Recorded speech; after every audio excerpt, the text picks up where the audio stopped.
Buen día, nosotros somos el equipo 8 y vamos a presentarle nuestro desarrollo de la actividad número 5.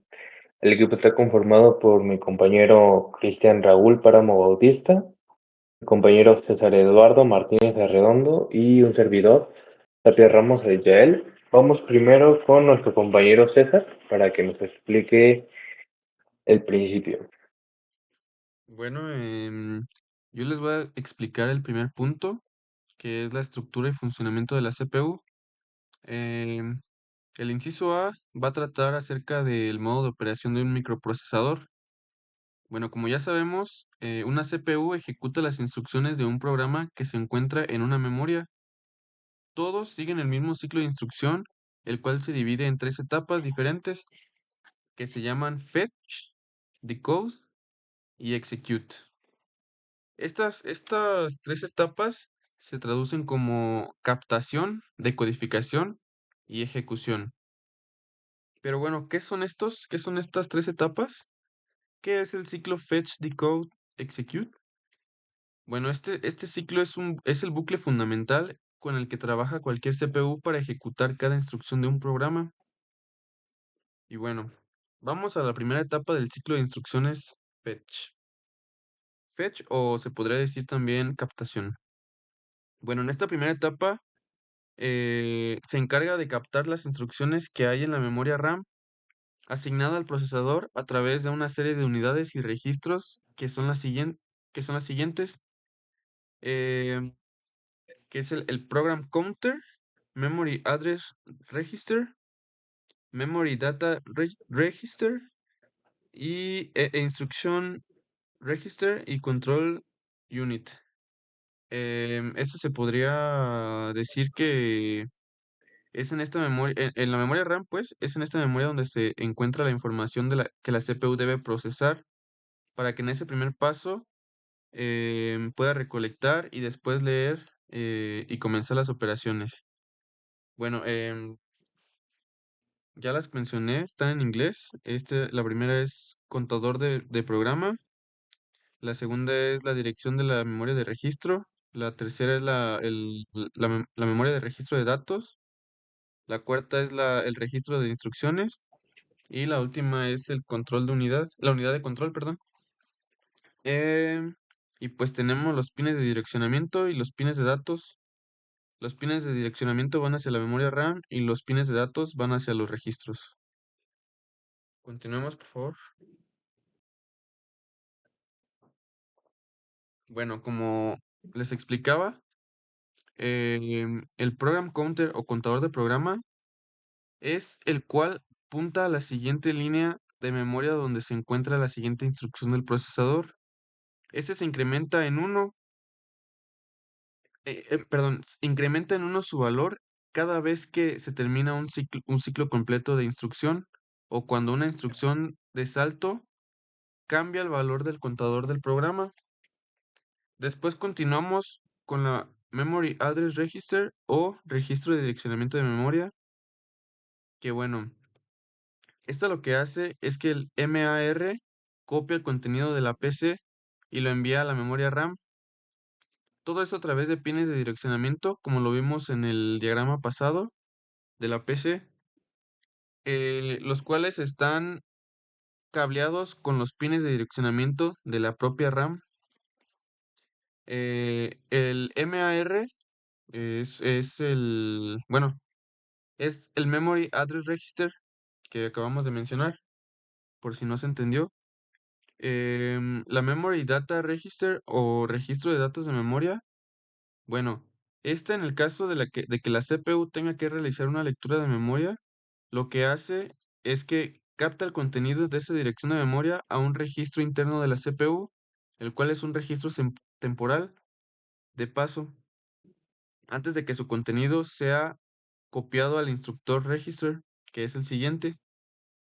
Bueno, el instruction register o registro de instrucción es la parte final de esta etapa, de la etapa de captación o la etapa fetch, como le quieran llamar. Es la escritura de la instrucción de la cual la unidad de control del procesador copiará su contenido para la segunda etapa del ciclo de instrucción, para la siguiente etapa. Y bueno, estas cuatro subetapas ocurren en todos los procesadores, sea cual sea su utilidad, arquitectura y compatibilidad binaria. Bueno, una parte importante para esta etapa es la unidad de control. eh, es la pieza más compleja que existe en un procesador y sus tareas son las siguientes. Coordina el orden y el movimiento en que los datos se mueven dentro y fuera del procesador y así de las diferentes subunidades que se encuentran ahí. Las unidades de la etapa de captación forman parte del hardware que llamamos unidad de control y dicho hardware es llamado también front-end de un procesador. La unidad de control también interpreta las instrucciones y las envía a diferentes unidades de ejecución a las que está conectada. Siguiente, por favor. Y bueno, básicamente lo que hace la unidad de control es decodificar las instrucciones y esto lo hace porque cada instrucción en realidad no deja de ser una especie de oración en donde primero va el verbo y luego va el objeto directo u objeto sobre el que se hace la acción. Bueno, eso fue todo por la primera etapa. Vamos con la siguiente etapa, que es la segunda, que se llama decode. Bueno, aquí pusimos un pequeño diagrama para poder entenderlo. Decode, pues significa decodificar. Y bueno, como ya sabemos, hay diferentes tipos de instrucciones y no todas hacen lo mismo, por lo que dependiendo del tipo de instrucción que necesitamos saber hacia qué unidades de ejecución se van a enviar. Y la manera más clásica de hacerlo es a través de lo que llamamos decodificador, el cual toma cada instrucción, la divide internamente según el opcode, como aquí vemos en el diagrama, y, y el dato o la dirección de memoria a donde se encuentra este. Por ejemplo, en el diagrama de arriba tenemos el diagrama de un procesador de solo 8 instrucciones, los cuales se pueden clasificar en 3 bits. Entonces, se centra en interpretar la instrucción obtenida durante la fase fetch. En esta etapa, la CPU determina qué operación específica se debe realizar y cómo se deben manejar los datos. Siguiente, por favor. Y bueno, tenemos de la última etapa de la ejecución de instrucciones, que se llama execute, es la tercera y última etapa. Eh, bueno, en esta etapa las instrucciones resueltas, pero no todos los tipos de instrucciones. Bueno, perdón, como ya sabemos, en esta etapa las instrucciones ya están resueltas, pero no todos los tipos de instrucciones se resuelven de forma igual, ya que la forma de utilizar el hardware dependerá de que la función de cada una de ellas, o en general, tengamos, perdón, de la función de cada una de ellas, y en general tenemos cuatro tipos de instrucciones. Tenemos las instrucciones de movimiento de bits. Estas manipulan el orden de los bits que contienen el dato. También tenemos las instrucciones aritméticas que realizan operaciones matemáticas y también lógicas. Estas se solucionan en las llamadas ALU, que ya las conocemos por trabajos anteriores. Tenemos también las instrucciones de salto, que cambian el siguiente valor del contador del programa, lo que permite que el código, lo que permite utilizar el código de manera recursiva. También tenemos las instrucciones a memoria, son con las que el procesador lee y escribe la información de la memoria del sistema. Bueno, entonces, esta etapa implica ejecutar la instrucción dada que se obtuvo en la primera etapa. Nunca dos instrucciones se resuelven de la misma manera, como ya vimos arriba.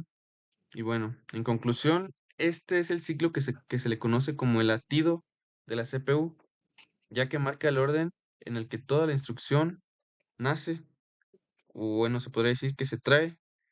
Se entiende o se codifica y se hace o se ejecuta.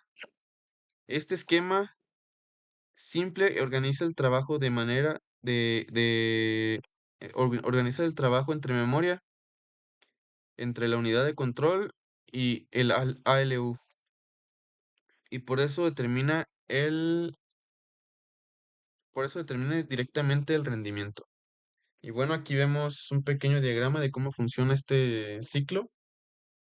El fetch, decode, execute, que podemos ver que pues es un ciclo muy importante para la CPU. ¿Puedes continuar, por favor? Bueno, después vamos a pasar a la segmentación de instrucciones. Em, Permítanme un poquito, ¿eh? Mm, bueno, ¿qué es la segmentación de instrucciones? Es una forma muy efectiva para organizar el hardware de la CPU para realizar más de una operación al mismo tiempo. Esta consiste en descomponer el proceso de ejecución de las instrucciones en fases o etapas que permitan una ejecución simultánea. Explota el paralelismo entre las instrucciones de un flujo secuencial. Y bueno, para poder explicar esto de qué es la segmentación de instrucciones, hicimos tres ejemplos distintos. Vamos a explicar este y los demás, pues básicamente tratan de lo mismo. Bueno, aquí em, podemos ver los registros que están. Está, vamos a llamar a la memoria de instrucciones como MI, al banco de registros como BR, al ALU como perdón, a la unidad aritmética lógica, vamos a llamarla como ALU, a la memoria de datos como MD y al banco de registros como BR. Em, y bueno, cada de esos elementos que acabo de mencionar tienen una etapa. El MI tiene la etapa F, que pues es el fetch, o sea, el segmento de instrucciones se basa en el ciclo fetch, decode, execute. Entonces, el elemento MI que acabamos de mencionar tiene la etapa F, que básicamente es fetch, o bueno, mejor dicho, es fetch. Em, su función es que busca la instrucción en la memoria de instrucciones.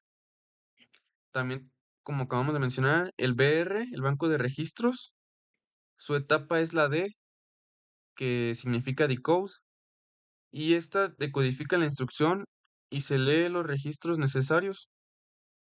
Tenemos la ALU, que su etapa es la X y su etapa es la X de execute y se ejecuta la operación en la unidad lógica aritmética.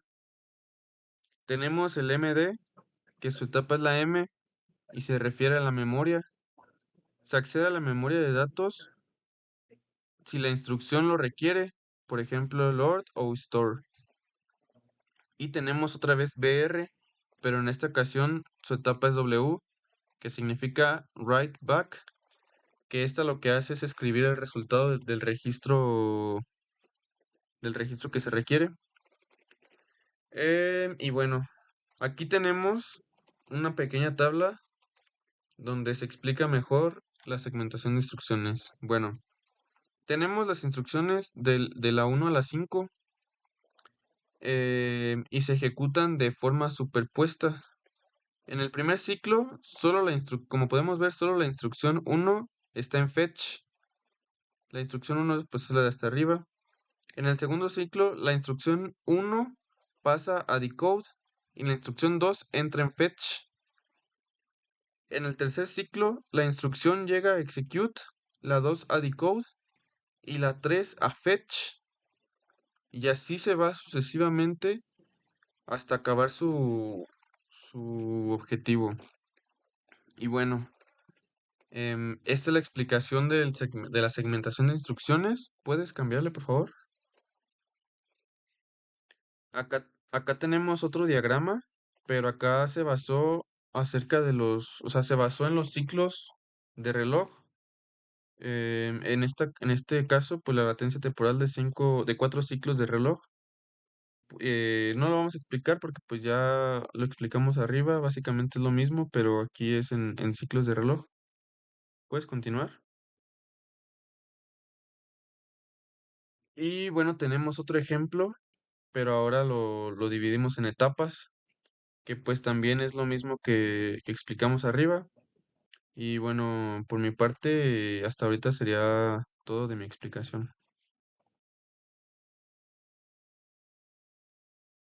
Gracias, compañero. Ahora vamos a pasar con nuestro compañero Páramo para que nos explique lo siguiente. Bueno, continuando con la explicación de mi compañero y complementando un poco a lo que él nos explicó acerca de la segmentación de instrucciones, es que nos realizamos la pregunta, ¿cuál es la importancia que tiene esta segmentación de instrucciones? Bueno, sabemos que este segmento es fundamental porque nos permite que el procesador pueda ejecutar diversas funciones de manera simultánea, ya que de esta manera aprovecha al máximo todos sus recursos internos, ya que en lugar de esperar a que una instrucción termine completamente para iniciar la siguiente, pues cada etapa del procesador va a trabajar en paralelo y a la par con una parte del flujo de instrucciones. Segunda pregunta es la de ¿qué pasaría si no se contara con un concepto de segmentación de instrucciones? Bueno, en este aspecto podemos decir que el procesador tendría que esperar o terminar completamente una instrucción, ya que antes de pasar a su siguiente estado, este se va a trabajar de forma secuencial y no de forma paralela, lo cual va a provocar una baja eficiencia en el rendimiento. Y finalmente la tercera pregunta que concluye con este inciso A. Si se sigue utilizando la segmentación de instrucciones en las arquitecturas actuales de microprocesadores, y la respuesta a esto a lo que concluimos es que sí, la segmentación sigue siendo esencial, ya que en los microprocesadores actuales de hoy en día, en todas sus arquitecturas actuales y modernas, como lo son Intel, AMD, ARM o Silicon, todas estas utilizan papelines avanzados con muchas más etapas que las tradicionales de 5, ya que incluso pueden llegar a 20 o incluso una cantidad mayor. Bien, continuamos con el inciso B, el cual se trata de relatar un poco lo que es el juego de instrucciones y cómo están clasificadas en sus diversas categorías. Pero para empezar, ¿qué es un juego de instrucciones? Bueno, estas son las especificaciones que el procesador va a leer y va a analizar para comprender cómo se van a ejecutar posteriormente, ya que estas incluyen diversas instrucciones las cuales van a permitir al desarrollador crear un software para diversas tareas, tanto como para operaciones matemáticas, para procesamientos más complejos. Básicamente esto se puede comprender y reducir a un lenguaje del procesador.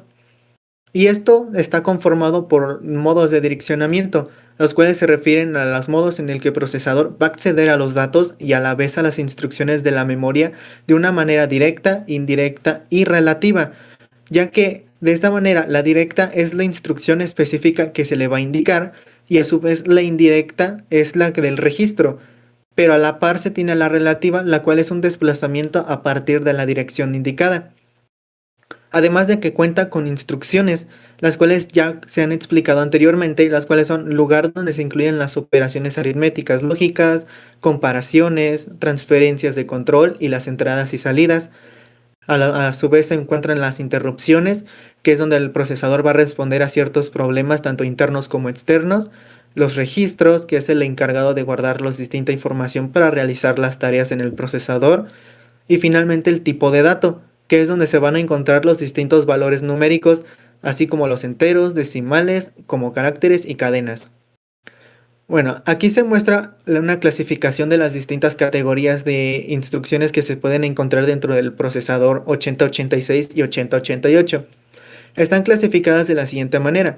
Se encuentra como primer lugar la transferencia de datos. Este conjunto de instrucciones son aquellas que mueven la información dentro de los registros y memoria y a su vez dentro de los puertos de entrada y salida. Un claro ejemplo muy representativo sería la instrucción MOV, el cual que es para transferir un dato de un registro a otro. Dentro de este conjunto de instrucciones se encuentran una cantidad de 12 y la velocidad de ciclo del reloj, la cual fue entregada por el mismo fabricante del procesador, se encuentra entre los 10 ciclos. A su vez también tenemos la categoría de instrucciones aritméticas, las cuales nos incluyen indicaciones para sumas, restas, multiplicaciones, divisiones, así como los ajustes en el modo ASCII.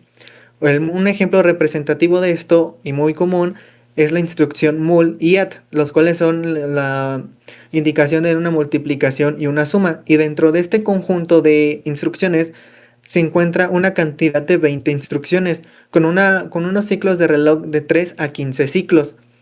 Posteriormente tenemos la manipulación de bits, o como también se puede expresar como las instrucciones de lógica. Estas son utilizadas para operaciones donde están involucradas los bits de datos, o es decir, aquellas operaciones lógicas y de desplazamiento lógico, donde también se pueden encontrar lo que es la instrucción NOT y la instrucción AND. Ambas son para invertir un bit de un byte o una palabra, o a su par de sumar un bit de un byte o de una palabra. Y dentro de este conjunto de instrucciones tenemos una cantidad de 12 instrucciones con una velocidad de ciclos de 11. Posteriormente tenemos las instrucciones de cadena, las cuales estas nos permiten un control en el conjunto de los caracteres. Una instrucción representativa puede ser el CMPS, el cual nos sirve para comparar ambas cadenas, y dentro de este conjunto encontramos 9 instrucciones con un aproximado de entre 15 a 20 ciclos. Bien, seguimos con las interrupciones, los cuales son para controlar eventos específicos que necesitan terminar otro para ser procesado. Y dentro de estas instrucciones, uno muy claro es el int, el cual nos sirve para una interrupción. Y por consecuente, dentro de este conjunto tenemos que hay 5 instrucciones que llevan desde los 20 a los 40 ciclos.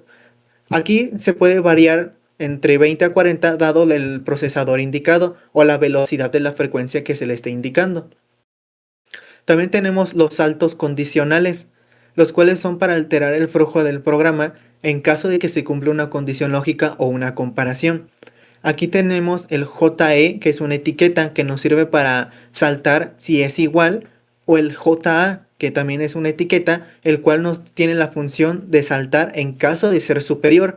Y dentro de esta categoría tenemos 16 instrucciones, cada una de 16 ciclos. A su par tenemos su contraparte, que es el salto incondicional, el cual es el flujo del programa en una dirección sin necesidad de evaluar alguna condición. Es decir, en las condicionales necesitan cumplir una condición, pero por su parte las incondicionales no necesitan de esa condición. Un ejemplo de esto de las incondicionales es la etiqueta JMP, el cual es un salto cercano o lejano a la indicación, y dentro de estas se encuentran 3 instrucciones de 15 ciclos. Ahora tenemos las instrucciones de control del procesador, las cuales son para controlar las acciones del procesador, así como para restablecer los valores de los indicadores. Dentro de este conjunto tenemos una instrucción representativa, el cual puede ser el CMC, el cual es un complemento en el estado de acarreo. A su vez también tenemos la instrucción CSTC, el cual es un indicador de acarreo, es decir, que queremos obtener un acarreo de 1. Y dentro de este conjunto tenemos 7 instrucciones de 5 a 6 ciclos, dependiendo la instrucción dada. También tenemos las instrucciones de control de iteración, las cuales son para ejecutar instrucciones de varias veces hasta cumplir una condición.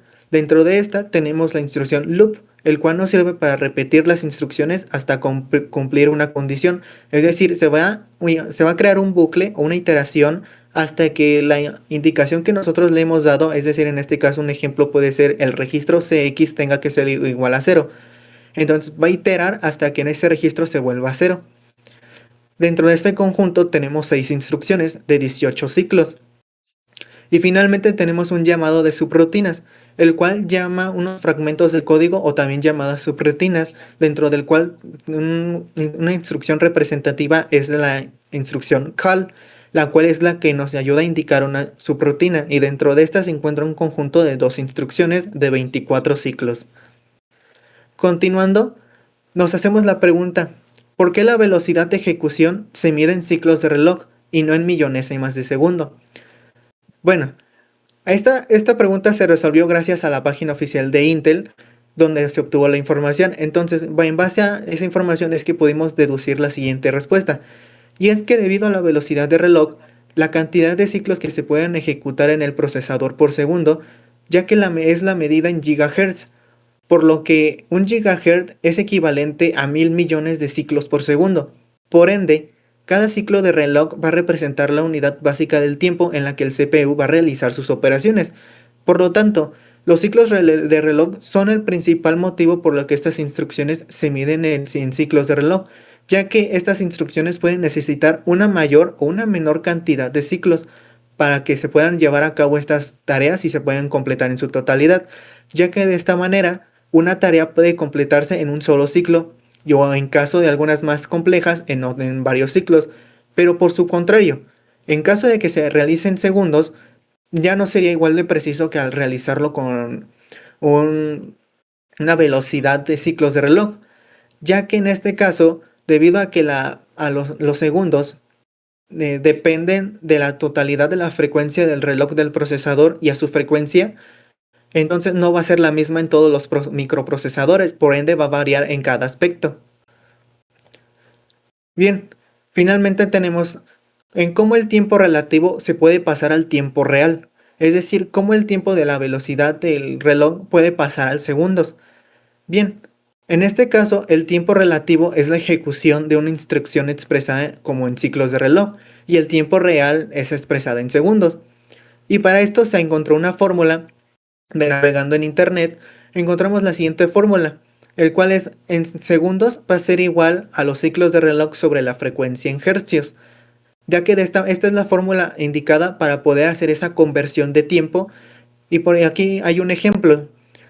Si una instrucción tarda 12 ciclos de reloj en completarse y se tiene un procesador con una frecuencia de reloj de 4.77 MHz, entonces queremos obtener en cuánto tiempo se va a llevar esta tarea, pero en segundos. Entonces, aplicando la fórmula, tenemos el segundos va a ser igual a los 12 ciclos sobre 4.770.000 hercios, lo cual va a ser equivalente a 2.52 microsegundos. Por ende, nuestra tarea va a tardar un aproximado de 2.52 microsegundos para completarse, y con esta manera hacemos una verificación de cuánto tiempo tarda de manera en el ciclo de reloj en comparación a unos segundos. Eso sería todo de mi parte. Compañero, bueno, a continuación les voy a hablar de los modos de direccionamiento. Compañero, ¿crees que puedas reducir el zoom?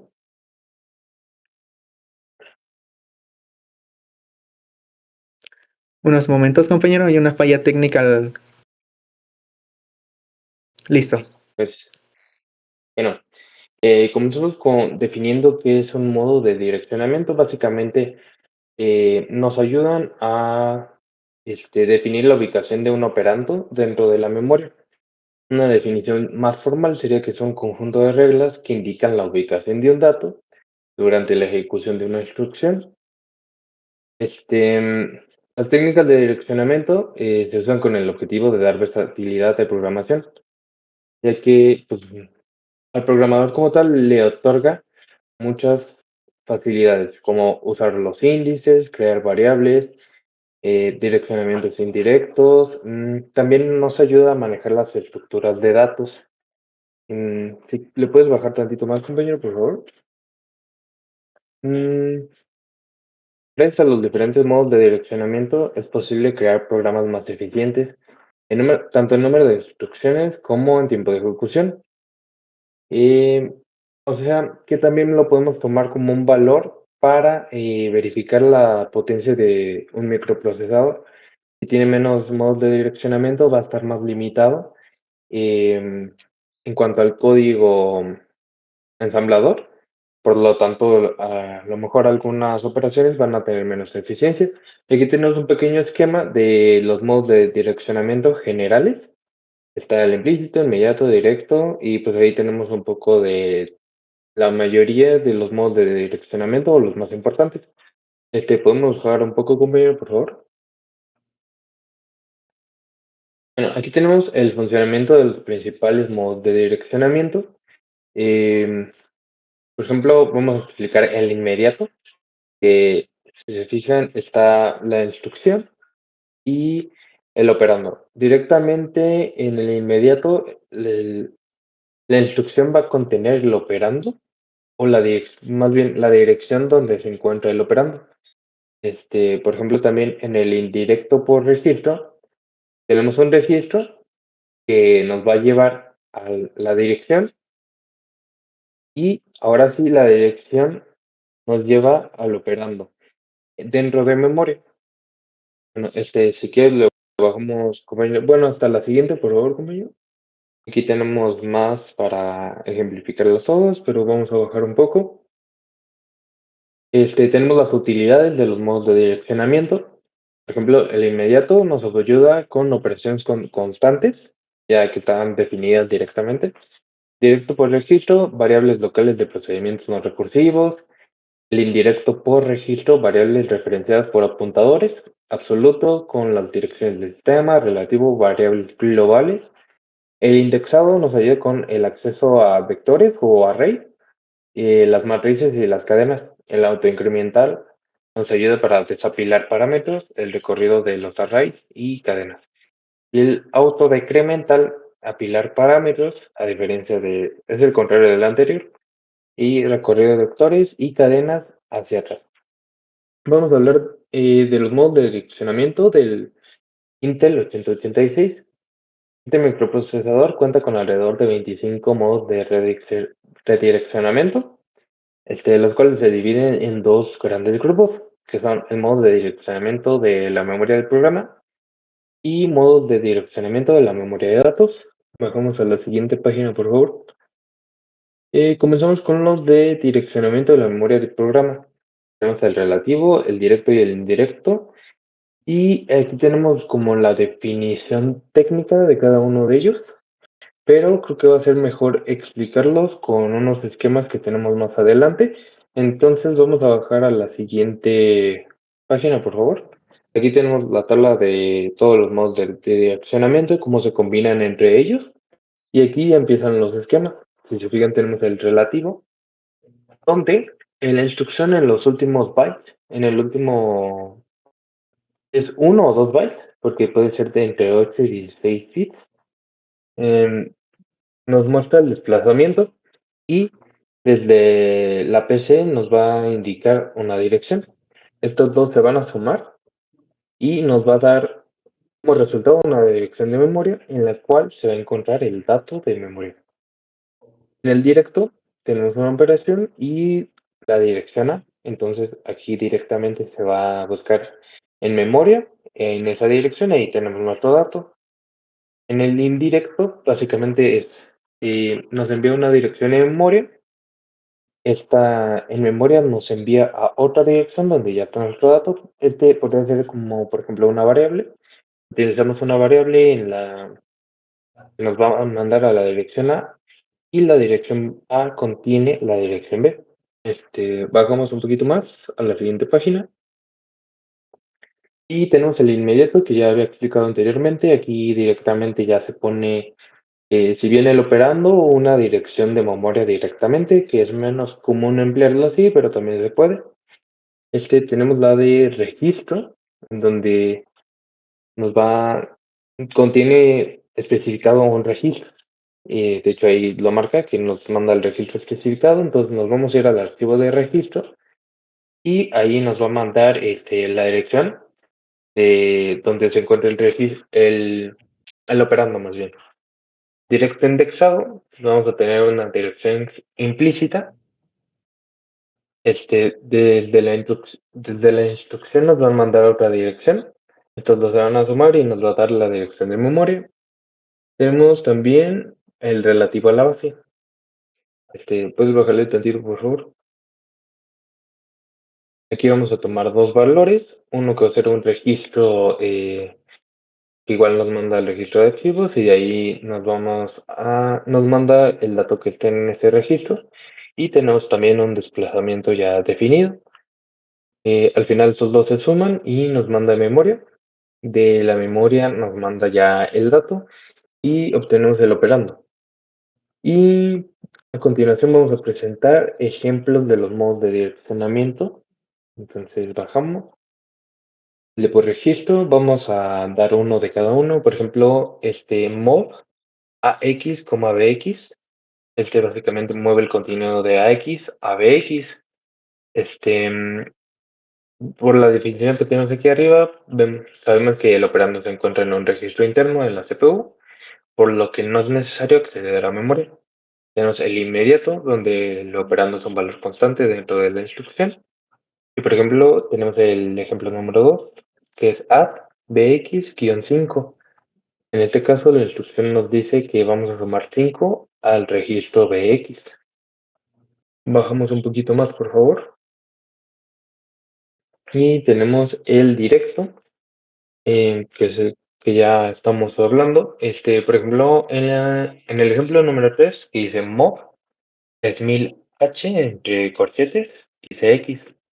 Aquí básicamente vamos a almacenar el contenido del registro CX dentro de la dirección de memoria 3000H. Y tenemos el indirecto por registro. La dirección del operando se encuentra en un registro de propósito general. Entonces, vamos con el ejemplo número 2, que dice add CX entre corchetes el registro SI. Vamos a tomar a CX el valor que esté en la dirección apuntada por SI, no directamente hay un dato, sino que en este caso tenemos una dirección. Tenemos el directo indexado más abajo, que se suma un desplazamiento fijo con el valor de un registro de índice. Por ejemplo, en el ejemplo número 1, tenemos mov AX entre corchetes 20H más SI. Carga en AX el valor de la dirección de memoria resultante de la suma de 20H y lo que tenga el registro SI. Y tenemos el relativo, que me parece es el último. No, todavía nos falta otro. Tenemos, por ejemplo, el 1, jump, short etiqueta, salta a la etiqueta que está a una distancia de más o menos 127 bytes. Esto es lo que nos indica el parámetro short. Tenemos el relativo a la base con el ejemplo número 2, que dice add a x entre corchetes bp más 8. Suma a AX el valor de la dirección que resulta de sumar lo que esté en el registro BP y pues, más 8. Entonces ese sería el último registro. Y vamos con una pequeña reflexión de la siguiente página, por favor. ¿Qué pasaría si el 8086 no tuviera modos de direccionamiento? Ya vemos la importancia de todos estos modos y cómo nos pueden ayudar. Entonces, ¿qué pasaría ahora si no los tuviéramos, si no existieran? Básicamente todo tendría que ponerse con la dirección directamente, o sea, con la dirección de memoria. No podríamos crear variables, no podríamos manejar estructuras de datos complejas. El código pues, sería muy largo porque ni siquiera tendríamos bucles. Entonces, si queremos insertar en un array 100 veces algo, tendremos que escribir 100 veces esa instrucción y no podemos manejar con un bucle. Entonces, sería como un microprocesador muy limitado, que pues más bien ya sería como una calculadora básica que solo puede realizar operaciones con datos pequeños y de ese sentido. Entonces sí, resta mucha potencia a nuestro procesador. Y eso sería todo de esta parte. Ahora vamos a pasar a la práctica con nuestro compañero César.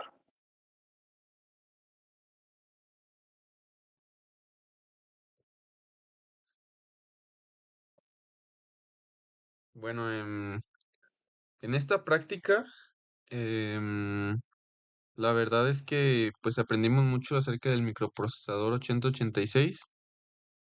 Aprendimos que pues se pueden trabajar los datos de diferentes formas y dependiendo cómo se le diga dónde están estos datos, pues A esto se le llaman modos de direccionamiento, como dijo mi compañero Said. Al principio nos costó un poco,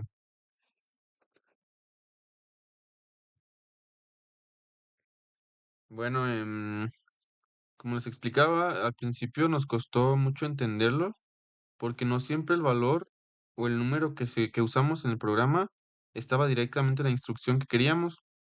A veces estaba guardado en una parte de la memoria o en algún registro.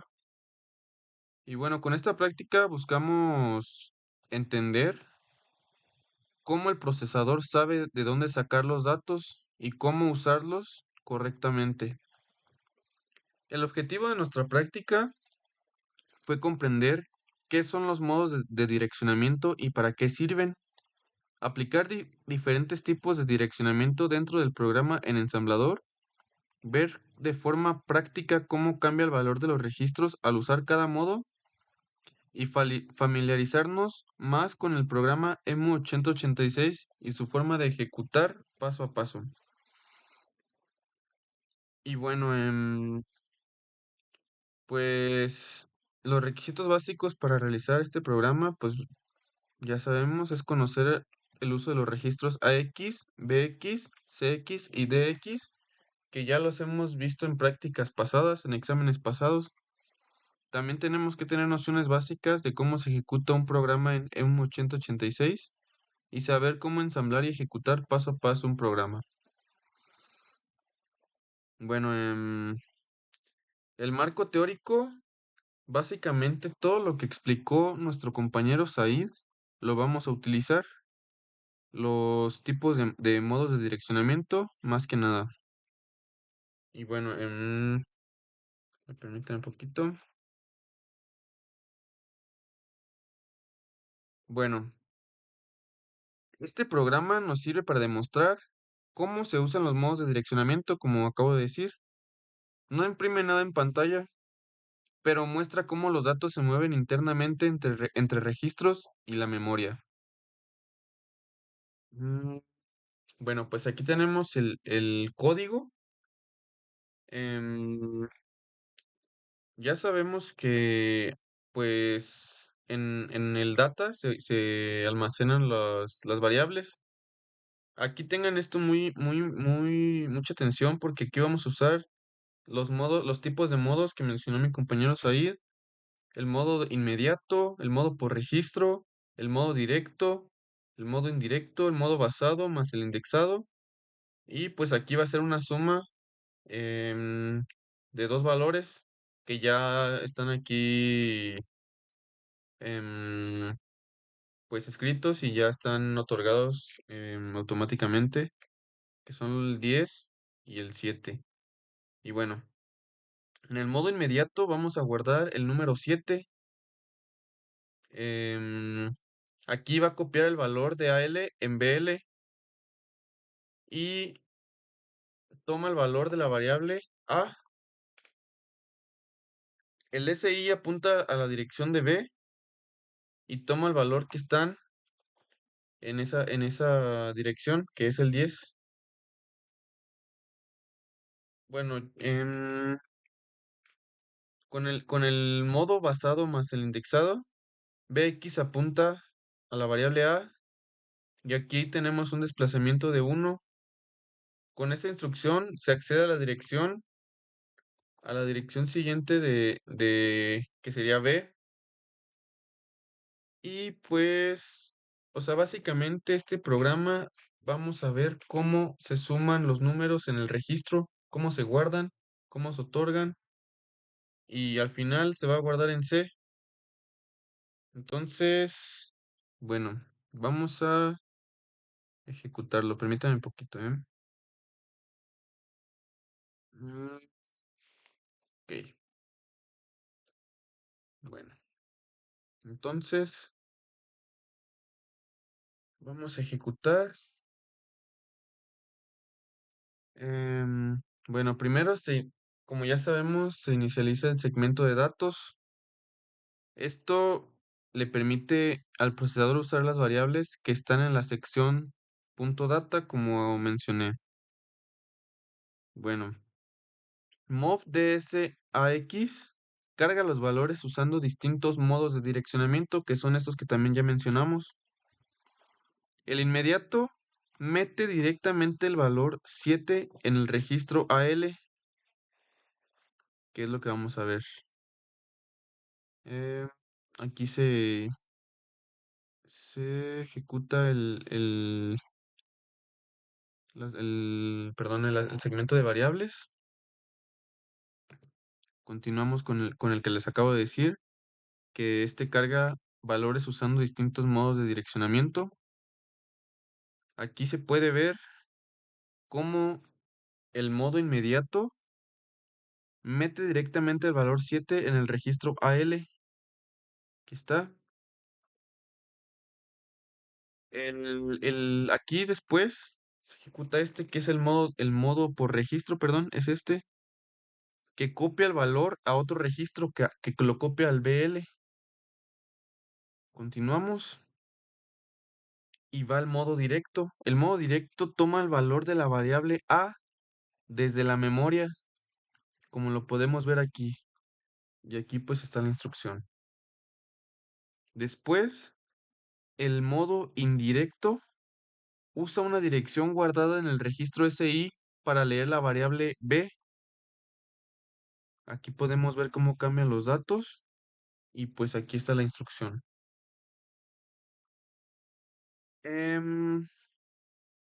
Aquí toma el valor que están en esa dirección, el SI, como les comenté. Después vamos al pasado más indexado, que combina los registros BX y SI para acceder también a B. Es todo lo que, o sea, estas tres instrucciones es lo que hace. Y ya finalmente vamos a la operación final. Esta realiza una operación aritmética y después de usar estos modos, el programa hace una suma, podemos ver que es el add AL BL. Esto pues suma los valores 10 más 7 y vemos cómo cambian aquí los registros. Y bueno, aquí es lo mismo que acabamos de mencionar, que pues el resultado se almacena en la variable C. Aquí está, es esto, y es lo que vamos a ejecutar. Y esto demuestra cómo los datos pueden ir registrando la memoria y cerrando el ciclo completo. Aquí vemos cómo todo se movió, cómo los registros se guardaron en cada parte que pusimos en el programa. Y finalmente em, termina la ejecución. Vamos a terminar la ejecución. Y pues finaliza el programa correctamente y se regresa al sistema. Y bueno, esta fue nuestra práctica que trata acerca de los modos de direccionamiento simple y utilizamos los tipos de modos de direccionamiento que mencionamos en el examen. Y bueno, sería todo de mi parte. Em, pues les dejo a mi compañero Saiz. César, bueno, este sería todo el desarrollo que hicimos en la actividad número 5. Con esto concluimos esta videoconferencia y gracias a todos.